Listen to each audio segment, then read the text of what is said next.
สบายดีพ่อแม่พี่น้องมื้อนี้เฮาสิพามาชมบรรยากาศการเก็บเห็ดเฟืองฝนเริ่มตกเริ่มลิ้นเห็ดก็เริ่มออกหลายแล้วพี่น้องไปเก็บเห็ดเฟืองในมื้อนี้ก็สิไปกับเอื้อย2คนเห็ดเฟืองที่เฮาสิไปเก็บในมื้อนี้ก็คือไปเก็บอยู่หน้าของเฮาเองตัดภาพมาตอนเก็บเห็ดเลยเห็ดเฟืองที่เฮาเก็บก็เริ่มบานแหน่แล้วแต่ก็มีทั้งดอกบานและดอกจูมปนเปกันไปมาเก็บเห็ดในมื้อนี้ก็เป็นช่วงเวลาประมาณ 7:00 นปลายยุงทางหินหลายแห้งพี่น้องเอ้ยแต่เฮาก็สู่บ่ถอยมาเว้าเรื่องเฮ็ดเฮาต่อเลย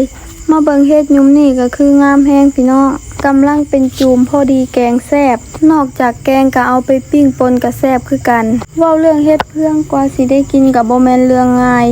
ปีหนึ่งเพิ่นก็ออกแต่ครั้งเดียวคันบ่ฮอดยามเพิ่นก็บ่ออกคือกันเด้อพี่น้องเวลาที่เพิ่นออกก็เป็นช่วงประมาณเดือน6เดือน7ถ้าฝนตกดีเฮาก็สิได้กินเฮ็ดเฟืองไปจนฮอดเดือน9เดือน10เลยถ้าปีใดฝนบ่ตกก็สิได้กินแต่เดือนเดียว2เดือนเพิ่นก็เซาออกแล้วมาเบิ่งเฮ็ดเฟืองยุมนี่ก็คืองามแฮงมีแต่ไข่ยังบ่ทันเป็นจูมไข่เฮ็ดเฟืองเอาไปปิ้งกินก็แซ่บคือกันนอกจากปิ้งและแกงเอาไปเฮ็ดเมนูหยังได้แหน่คอมเมนต์บอกเฮาแหน่เด้อเห็นส่วนหลายเขาเจ้าก็มีแต่นิยมเอาไปแกงและก็เอาไปปิ้งป่นเฮ็ดเฟืองในมื้อนี้ก็มีแต่ดอกงามๆดอกจูมยังบ่ค่อยบานหลายปานใดฝนตกมื้อหนึ่ง2มื้อเฮาก็เที่ยวมาจอบก็เลยยังบ่ได้บานหลายเก็บเพิ่นแห้งพี่น้องภาคไปก็อยากกลับไปเก็บอีกส่วนสิได้เก็บแต่ละปีนี่บ่แม่นเรื่องง่ายเลยบางปีฝนบ่ตกก็บ่ได้เก็บเลยปีนี้ฝนตกแต่มีหมูเขาเจ้ามาลุดก็เลยบ่ค่อยออกหลายปานใด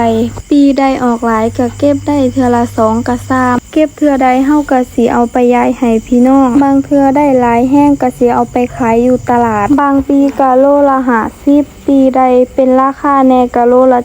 7-80ปีนี้เฮาก็ยังบ่เคยเอาไปขายจักเทื่อก็เลยยังบ่ฮู้ว่าโลเท่าใดเพิ่นก็ยังบ่ค่อยออกหลายปานใดก็ได้ย้ายให้แต่พี่น้องคนละหม้อแกงเก็บมาตอนนี้ก็ได้หลายเติบแล้ว